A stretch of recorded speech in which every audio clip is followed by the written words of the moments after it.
Bismillahirrahmanirrahim. Assalamualaikum warahmatullahi wabarakatuh. Serta selamat siang Bapak-bapak, Ibu-ibu, para konsumen listrik PLN seluruh Indonesia dimanapun Anda berada. Selamat menjalankan ibadah puasa bagi yang menjalankan. Semoga bisa melaksanakan 1 bulan penuh dan dalam keadaan sehat. Bapak-bapak, ibu-ibu sekalian, bersama ini perkenalkanlah saya, nama Ahmad Daryoko. Saya selaku koordinator Invest singkatan dari Indonesia Foundation for Energy and Infrastructure atau LSM yang mengkritisi masalah energi khususnya kelistrikan dan infrastruktur. Kami berkantor pusat di bilangan Blok M, Kebayoran Baru, Jalan Trunojoyo, dekat-dekat dengan PLN pusat di situ. Bersama ini, pada kesempatan ini, saya ingin menyampaikan suatu hal yang sangat penting bagi Bapak Ibu, para konsumen listrik di seluruh Indonesia. Jadi perlu Bapak Ibu sekalian ketahui, beberapa hari yang lalu itu Menteri Energi dan Sumber Daya Mineral Arifin Tasrif itu memberikan aba-aba, ancang-ancang bahwa dalam waktu dekat akan menaikkan tarif listrik. Ya, kalau tidak salah 13 golongan lah. Saya kurang hafal satu-satunya, tapi intinya akan menaikkan tarif listrik. Nah, untuk itu, maka pada kesempatan ini saya mengajak kepada Bapak Ibu sekalian, kalau itu terjadi, maka itu harus kita tolak. Dan menolaknya tidak hanya sekedar lisan menolak begitu saja, tetapi kita harus lakukan class action secara rame-rame, secara bersama-sama di pengadilan negeri. Ya, dalam hal ini saya usul di Jakarta Selatan. Mengapa kita harus lakukan class action? Jadi begini Bapak Ibu sekalian, mulai awal 2020 kemarin, kelistrikan yang biasanya dioperasikan oleh PLN itu saat ini sudah dioperasikan oleh mayoritas listrik swasta. Jadi kalau kita bicara Jawa Bali, itu sudah hampir semuanya oleh listrik swasta. Pembangkit-pembangkitnya Jawa Bali ini itu sudah swasta-swasta, dan dalam hal ini difasilitasi oleh para penguasa dan pengusaha saat itu, antara lain Luhut Binsar Panjaitan, Erick Thohir, Yusuf Kala juga pada saat masih Wakil Presiden, dan juga Menteri BUMN masa lalu yaitu Saudara Dahlan Iskan. Itulah yang memfasilitasi terjadinya operasional kelistrikan Jawa Bali, khususnya umumnya di Indonesia. Jadi perlu Bapak ketahui bahwa sekarang ini pembangkit-pembangkit yang beroperasi di Jawa Bali ini terutama, itu katakanlah kita mulai dari sebelah timur, itu Python ya. Python itu dulu PLN, sekarang oleh grupnya Luhut Binsar Panjaitan. Tidak hanya Luhut sendiri sih, ada Mitsui, ada Nebras, kemudian ada JERA, Tokyo Group, kemudian Tobabara. Tobabara itu miliknya Luhut Panjaitan. Kemudian pembangkit dari timur ke barat, taruhlah begitu. Ke barat, maka di Batang itu sudah dioperasikan oleh PLTU Bimasena Power Indonesia atau BPI. Nah, di sana direkturnya adalah Garibaldi Thohir, kakaknya Menteri BUMN Erick Thohir. Ya, kemudian ke barat lagi ada Jawa 7. Di sana Jawa 7 itu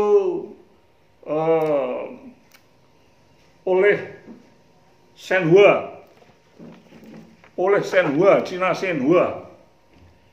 Tapi di sana ada juga sahamnya Isokala.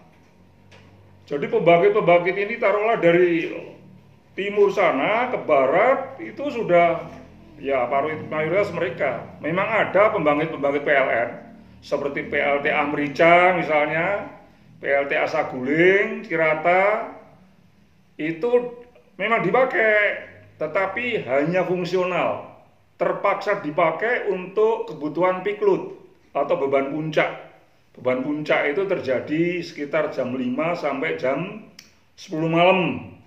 Nah, itu beban puncak. Jadi disangga ya merupakan fungsi beban puncaknya PLTA ini. Base load-nya ada di PLTU itu dan PLTGU. Di samping itu pembangkit PLN yang dipakai adalah PLTGU seperti PLTGU Maratawar, PLTGU Cilegon dan sebagainya. Itu dipakai untuk kestabilan frekuensi strom. Nah itu.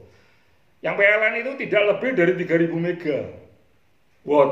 Padahal tiap harinya rata-rata pembangkit Jawa Bali itu memerlukan listrik kurang lebihnya 25.000 megawatt.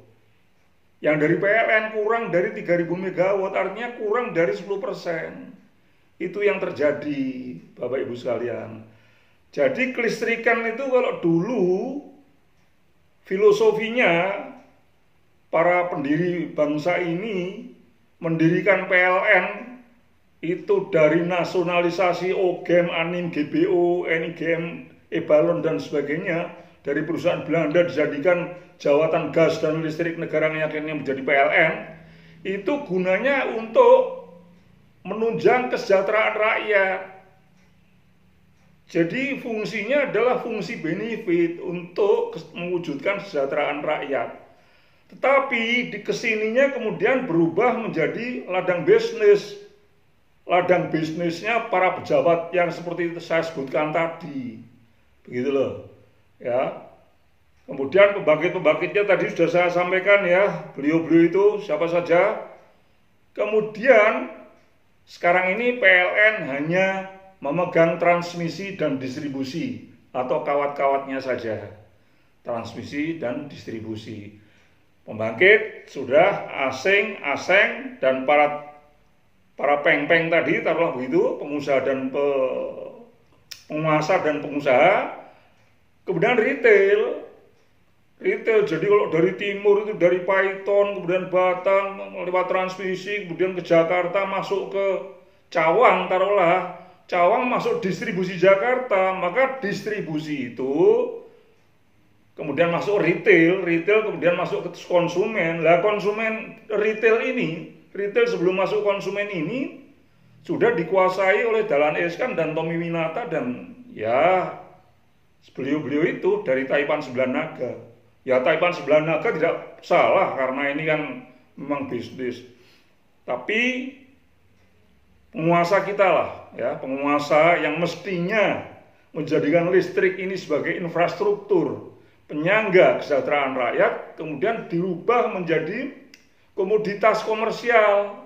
Nah ini yang sekarang terjadi seperti itu. Nah karena sudah swasta, ini sesuai dengan sidang Mahkamah Konstitusi, kalau mayoritas sudah swasta, itu mereka langsung membentuk kartel. Dan tarif listrik itu ditentukan oleh kartel, yaitu oleh pembangkit dan retail. Tuh, tarif listrik itu ditentukan oleh pembangkit dan retail. Transmisi dan distribusi ini hanya kuli panggul, tidak bisa menentukan tarif. Beda dengan zaman dulu bahwa tarif listrik ditentukan oleh persetujuan antara DPR dan Menteri ESDM, kemudian ditentukan berapa tarif-tarifnya seperti itu dalam bentuk TDL, tarif daftar listrik. Mulai 2020 kemarin tidak. Ini sudah ditentukan oleh kartel, yaitu antara pembangkit dan retail. Kartel inilah kemudian menyerahkan ke PLN. Nah PLN ini sekarang posisinya sebenarnya sudah nggak punya apa-apa lagi. sudah tidak punya apa-apa lagi. PLN ini ibaratnya sekarang hanya sebagai IO, event organizer, hanya seperti itu, hanya IO, penyelenggara kelistrikan. Sedangkan instrumen pelaksana kelistrikan itu, seperti kalau orang mantenan itu kan, IO itu kan ngurus gedung, ngurus apalagi, ngurus catering, ngurus panggung, ngurus segala macam untuk pelaksanaan temanten itu, tetapi dia tidak memiliki aset. Dan asetnya paling hanya kadang-kadang ya sound system. Itu saja. Seperti ini, jadi mereka hanya ngurus gedung, ngurus tempat parkir, parkirnya bagaimana, kemudian MC-nya bagaimana, cateringnya bagaimana, panggungnya bagaimana. PLN pun sekarang IO saja, bagaimana pembangkitnya, bagaimana transmisi pun sudah akan dilelang juga ke asing dan asing itu. Jadi pembangkitnya bagaimana, transmisinya bagaimana, retailnya bagaimana, seperti itu. Kesibukan PLN itu sekarang ya seperti itu. Tetapi aset sudah dimiliki mereka, tidak punya apa-apa lagi. Jawa Bali ini hanya kurang dari 30% asetnya PLN itu. Nah, aset PLN yang paling banyak itu di luar Jawa. Tapi ingat, di kelistrikan seluruh Indonesia ini didominasi oleh Jawa Bali. Kelistrikan luar Jawa itu hanya 15%. Kelistrikan Jawa Bali 85%. Karena di Jawa Bali ini konsumennya sudah matang, sudah mature. Terdiri orang-orang kaya, rumah-rumah mewah, hotel, pabrik, tempat pesiaran, semuanya memerlukan strom yang gede-gede. Maka terkonsentrasi di Jawa Bali. Ya. Nah, PLN tersisa yang luar Jawa 15%. Itu pun ada beberapa juga yang dikuasai oleh swasta, independent power producer swasta juga. Seperti misalnya yang di Kalimantan Timur itu ada di sana PLTU Embalut itu punyanya Pak Dahlan Iskan itu. Jadi sudah kecil, kemudian sebenarnya ada punya swasta juga. Seperti itu. Jadi kalau sekarang naik listrik itu sekali lagi sekarang bukan untuk rakyat, tetapi untuk pesta para penguasa sekaligus pengusaha atau peng-peng yang berkonspirasi dengan perusahaan-perusahaan investor asing dan asing itu. Ya, seperti saya sebutkan tadi, Shenhua, Huadian, Chengda, kemudian General Electric, macam-macam ya, ada Marubeni, Mitsubishi, berkonspirasi dengan peng-peng ini. Itu. Jadi sebenarnya subsidi listrik itu tiap tahunnya sebenarnya sudah ratusan triliun. Karena apa? Karena sesuai dengan hasil pembahasan di MK bahwa kelistrikan kalau sudah dikuasai swasta itu, monopoli yang tadinya dikuasai oleh PLN itu kemudian pindah ke kartel, monopoli kartel. Nah, yang namanya swasta pasti akan memanfaatkan kesempatan. Ya memang ideologi kapitalis. Meskipun sekarang rezimnya rezim komunis, tetapi kalau sudah swasta itu ideologinya kapitalis. Jadi artinya sekarang komunis sama kapitalis kerjasama lah, kira-kira seperti itu. Ya, namanya kapitalis itu akan berasaskan biaya operasi yang serendah mungkin dan penjualan yang setinggi mungkin. Sehingga seperti tahun yang lalu, subsidi listrik untuk PLN itu sesuai dengan yang diberitakan oleh Pelita Online tanggal 8 November 2020, ya untuk kelistrikan 2020, itu Kementerian Keuangan sudah bilang kok, ya, bahwa subsidi listrik tahun 2020 adalah 200,8 triliun. Tetapi kemudian PLN melalui laporan keuangan 2020 yang diumumkan tanggal 24 April 2021 bilang, oh enggak defisit. PLN PLN itu justru untung 5,95 triliun. Itu zaman direktur utamanya Zulkifli Zaini. Nah, ini kan suatu kebohongan yang luar biasa ini. Wong masih disubsidi, artinya defisit 200,8 triliun, kok PLN ngomongnya 5,95 triliun. Makanya Zulkifli Zaini mengundurkan diri ya. Di antaranya karena itu, disuruh bohong-bohong seperti itu, nggak kuat dia lama-lama. Seperti itu. Nah, sekarang ini ya, sebenarnya pemerintah itu sudah mulai tidak kuat. Sehingga Arifin Tasrif itu beberapa waktu yang lalu sudah memberikan aba-aba. Ya, ini terpaksa listrik akan dinaikkan. Sekali lagi jangan mau.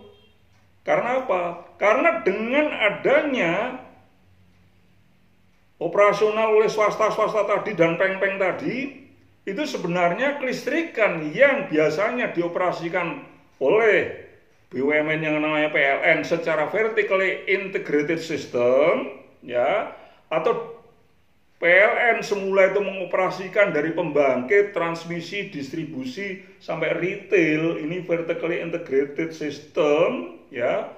Kemudian dengan masuknya swasta-swasta asing-asing, peng-peng dan macam-macam itu menjadi unbundling. Itu permasalahannya. Menjadi unbundling.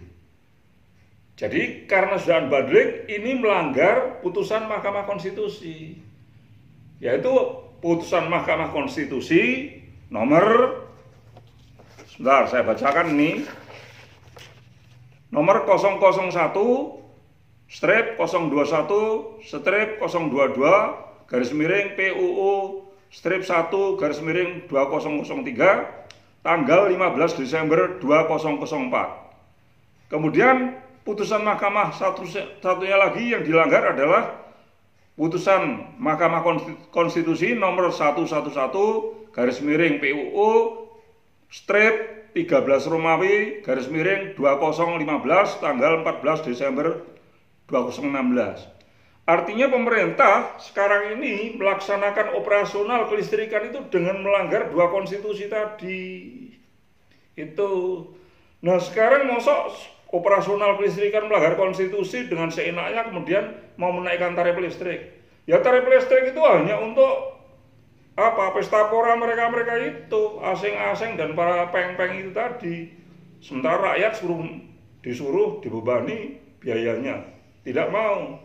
Artinya nanti kalau ini diterapkan ya oleh pemerintah, mungkin habis lebaran ini kemudian diumumkan kenaikan listrik, maka konsumen seluruh Indonesia kompak harus gugat Presiden RI ya dalam peradilan class action.